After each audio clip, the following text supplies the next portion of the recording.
Hey people, what's up? Welcome back to my YouTube channel. Hope you guys are doing great.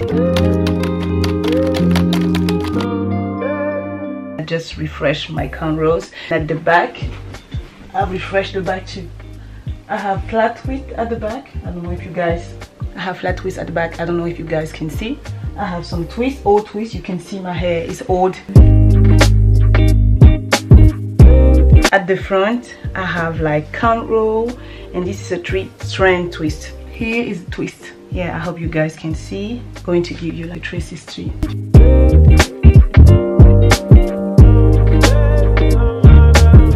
So right now what I'm going to do, I'm going to add up some extensions.